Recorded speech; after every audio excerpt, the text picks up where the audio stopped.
Good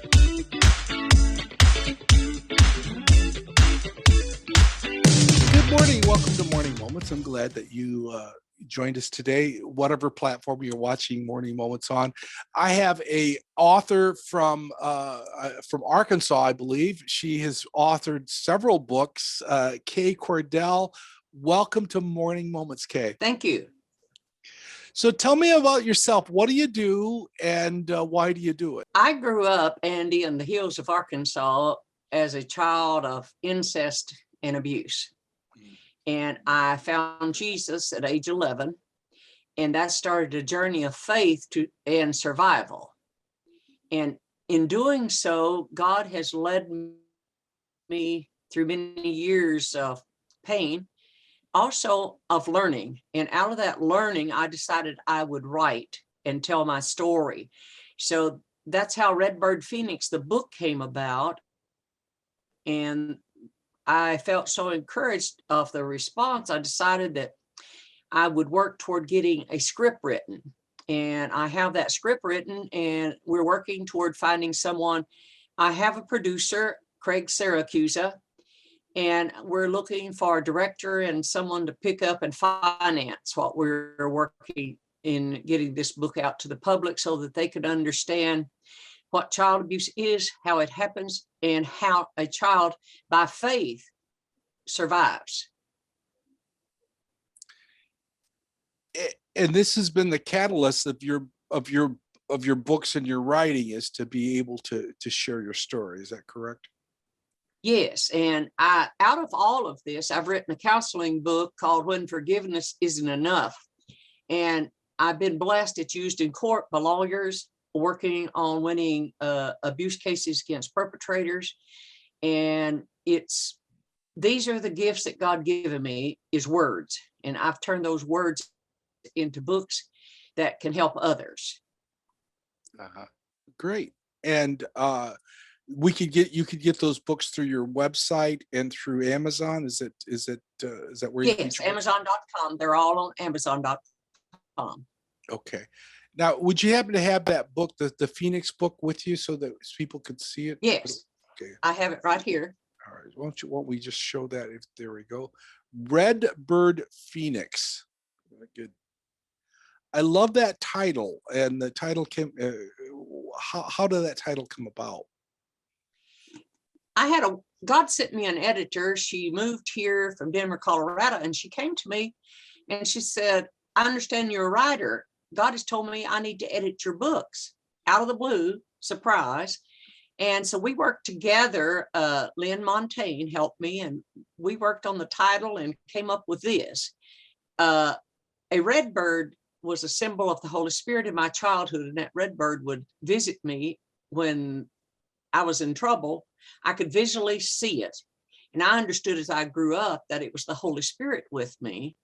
And so she and I, we kicked around this several times and came up with this idea of the redbird coming out of the ashes of trauma and abuse. Yeah. And it is nice to hear because that there's hope. And I can tell you, as a retired psychiatric nurse myself, I have seen so many people be the product of the abuse and incest and rape, and not knowing how to be able to get out of that, to know that there is hope for them, and God's got a plan, a purpose, and a hope for them as well, right? Yes. Children need to understand, and women who are in a marriage or in a relationship where abuse is going on, a child very seldom ever makes an accusation that is a lie. A child tells the truth when they're being harmed. And it's that truth that grown-ups, I don't care what relationship you're in, your child is worth so much more than allowing the abuse to continue. I'm of the mindset, if a person allows that abuse to continue, they're as guilty as the abuser for not taking that child and getting out of that situation. And there's a lot of shame that goes with that as well, right? Yes. The church, unfortunately, the legal system and society has made the child the scapegoat. The blame, the child has enticed the perpetrator, the child likes it, the child is in partnership with the abuse.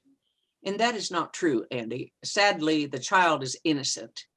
And I would encourage every child or grown up who's been abused, even if it's been 50 years, name your perpetrator aloud. Let people know who it was or who is. Go to your school counselor, your principal, your coach. I don't care who's abusing you. Go tell a grown up until somebody listens and helps you. It's amazing how long this shame and embarrassment just covers people for years and years afterwards, isn't it? Patriarchy, men in control, have perpetuated this myth. I studied and did research in writing this counseling book. I found it goes clear back to the 4th century, as far as I could research and look, is men are in power, men are in control, woman is in subjection, children are property. And so the myth has continued, and that is what I'm striving by speaking out, writing this movie script and publishing this counseling book, is I want to break the hold that myth has on, as I said, the church, the legal system, and society. And we need to see the value of the soul of a child. Once broken, you go into drugs, alcohol, self-abuse, prostitution. It's a cycle that I pray can be broken. I broke it in my family, and I continue to speak out, hoping to help others break that cycle. All right. Now, I'm going to put down, depending on what platform you're watching this interview, I'm going to put down on Facebook and also YouTube the sites where you could get her book or her books, and where you could find what she's doing and what she's working on now, what she's going to be working on in the future. She's given me some links that I'm going to put right down here for you as well. It's very important that you look and pass this on. If you find people that you feel that needs this, pass that information on to others, because it's a hidden tragedy that takes place time and time again, and it needs to, children's voices need to be heard. The sad thing is, Andy, every 68 seconds, someone is being sexually abused in this country. And only 1 out of 10 people ever report it to the police. And then only 1 out of 100 cases ever comes to trial. And my fight is, I would love to see a constitutional amendment added to protect victims from domestic violence and rape. We are in desperate need of protection. I taught school, and I saw so many children abused, and too many people are afraid to step out, go to the police, and report it. I pastored, I traveled in the evangelistic ministry, and I was in churches and had little girls come to me and tell me, you are obligated as a minister, most states, 24 hours to report abuse. And I fought for those children. I saw them through court, and this is what I do. I take cases and get an attorney. I stay with the parent. I'll help take the children for an exam. I do it free. And this is what being retired, that's what God has given me, a gift to be able to do. Well, everybody has a purpose, a plan, and a hope, and it's different for each person. And as God speaks to your heart, as you can see her passion, often people want to know what their purpose is. Find out what your passion is. Your passion is usually wrapped up your purpose, your passions wrapped up together. So your writing and your being an advocate is truly been ordained by God, so that you could help so many of folks who are, again, doesn't have a voice. And thank you so much for sharing this uh, subject matter that's, sometimes people don't want to hear, do they? It is a cover up, a hidden subject. It's one to be ashamed of. And I'm trying to take a shame away from sexual abuse. Yes, I was a little girl. Yes, I was raped. I was the toy for two uncles, my mother, brother, and dad.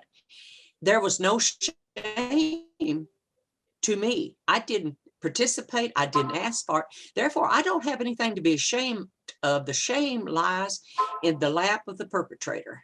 And Yeah. that's what I'm fighting, to open up discussion, that it's natural, that it's okay to talk about sexual abuse. There's no shame in admitting, hey, I was abused. There's some of you that need to hear this today, and you may need to make some first steps, or there's some of you that know of situations that you need to bring to light.